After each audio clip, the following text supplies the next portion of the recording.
স্বামীকে ভালো লাগে না, ভালো লাগে পরকীয়া প্রেমিককে। স্বামীর অবর্তমানে পরকীয়া প্রেমিকের সাথে নির্জন জায়গায় রাতের পর রাত কাটিয়ে আসছেন এই আশা। তারপর পরকীয়া প্রেমিককে বিয়ের কথা বললে পরকীয়া প্রেমিক তালবাহানা শুরু করে। বাধ্য হয়ে এই নারী পরকীয়া প্রেমিকের বাড়িতে বিয়ের অনশন শুরু করে, কিন্তু প্রেমিক রিঙ্কু এই আশা ইসলামকে বিয়ে করতে নারাজ, আর সেজন্য তিনি বাড়ি থেকে পালিয়ে গিয়েছে।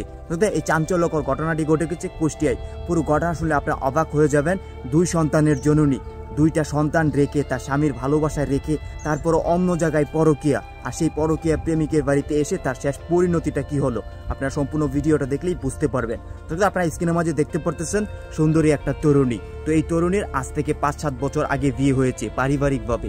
বিয়ে হওয়ার পরবর্তীতে তার স্বামীর সাথে তার ভালোই সম্পর্ক ছিল, আর সেই সুবাদে তার 2টি পুত্র সন্তান হয়। এই পুত্র সন্তান হওয়ার পরবর্তীতেও এই আশা ইসলাম তিনি তার নজর ঠিক রাখতে পারেননি, সেজন্য তিনি পরকীয়া প্রেমে জড়িয়ে যায়। তাদের পরকীয়া প্রেমটা এমনভাবেই হয়েছে, তারা ট্রেনে ভ্রমণ করতেছিল, তখন রিঙ্কু নামের এক ছেলে তার সাথেই বসেছিল। তারপর রিঙ্কু যখন তাকে বলল আপনার ফোন নাম্বারটা আমাকে দিন, আপনাকে আমার পছন্দ হয়েছে, তখন আশা ইসলাম তাকে ফোন নাম্বার দেয়নি, দিয়েছিল ফেসবুক অ্যাকাউন্ট। তার পরবর্তীতে ফেসবুক মেসেঞ্জারে তাদের কথা হতো।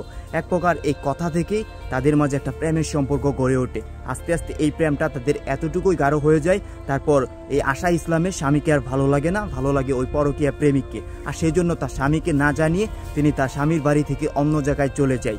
সেখানে তিনি সপ্তাহ পর সপ্তাহ এই পরকীয়া প্রেমিককে নিয়ে স্বামী স্ত্রী ব্যবহারের মতো একই ছাদের নিচে থাকে, ঘোরাঘুরি করে। তারপর কি কি হতে পারে সেগুলো তো আর আপনাদের আন্দাজ করতে বাকি নয়। দর্শক, এক প্রকার যখন স্বামীকে আর আশা ইসলামের ভালোই লাগতেছে না, তখন তিনি এক প্রকার তার স্বামীকে, তার 2 সন্তানকে ছেড়ে দেয়। ছেড়ে দিয়ে রিঙ্কুর কাছে চলে যায়। তারপর রিঙ্কু তাকে ওখানে বেশ কিছুদিন ইউজ করার পরবর্তীতে যখন বলে এখন আমাকে বিয়ে করো, না হয় বিয়ে ছাড়া আমরা আর কতদিন থাকবো। তার পরবর্তীতে ওই রিঙ্কু কি করে বলে যে আর কিছুদিন অপেক্ষা করো, তারপর বিয়ে করি। পরে এই বিষয়টা আশা বুঝতে পারলো যে রিঙ্কু তো আমার সাথে ছলনা করতেছে বা তিনি আমাকে ঘোরাচ্ছে। তারপর যখন তিনি বলে যে আমি থানা পুলিশ জানাবো, প্রশাসনকে জানাবো, তখন রিঙ্কু তাকে বুঝ দেয় যে থানা পুলিশ জানালে তো তোমারও মান সম্মান যাবে, আমারও যাবে, তো তুমি আর কিছুদিন অপেক্ষা করো। তারপর প্রেমিকা আশা ইসলাম রিঙ্কুর কথা মতোই আরো কয়েকদিন অপেক্ষা করলো। তো তার পরবর্তীতে ওই রিঙ্কু তাকে ওখানে রেখে পালিয়ে গেছে। তারপর রিঙ্কুর বাড়িতেই নাকি তিনি অনশনে বসেছে। তিনি অনশন ভাঙতে নারাজ। তিনি এখন বলতেছে আমি তো সবকিছুই হারিয়েছি, আমার 2 সন্তান ছিল, সেই 2 সন্তানকে রেখে এসেছি, স্বামীকে রেখে এসেছি। এখন যদি রিঙ্কু আমাকে বিয়ে না করে, তাহলে আমি রিঙ্কুর বাড়িতেই তা করব, আমার নিজের জীবন আমি রিঙ্কুর বাড়িতেই দিয়ে দেব। হয় রিঙ্কু আমাকে বিয়ে করবে, না হয় আমি দুনিয়া থেকে বিদায় হব। এই দিক দিয়ে রিঙ্কুর কোনো উদ্দেশ্য এখন পর্যন্ত খুঁজে পাওয়া যাচ্ছে না।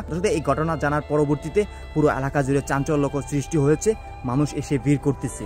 আসলে খুবই চাঞ্চল্যকর একটা বিষয়। তো এই বিষয়ে আপনার মূল্যবান মতামত অবশ্যই আপনি কমেন্ট সেকশনে জানিয়ে দেবেন এবং ভিডিওটি শেয়ার করে সবাইকে সচেতন করে দেবেন, কারণ বর্তমানে এই সমস্যাটাই আমাদের দেশে বেশি হচ্ছে, আর এই বিষয়টা খুবই দুঃখজনক একটা বিষয়। তো আজকের মতো এই পর্যন্তই, দেখা হবে পরবর্তী কোনো ভিডিওতে। সে পর্যন্ত সবাই ভালো থাকবেন, সুস্থ থাকবেন, আর অবশ্যই বরাবরের মতো কথা কিন্তু একটাই, মন্দ কাজ বিরত থাকবেন। ধন্যবাদ সবাইকে। আসসালামু আলাইকুম।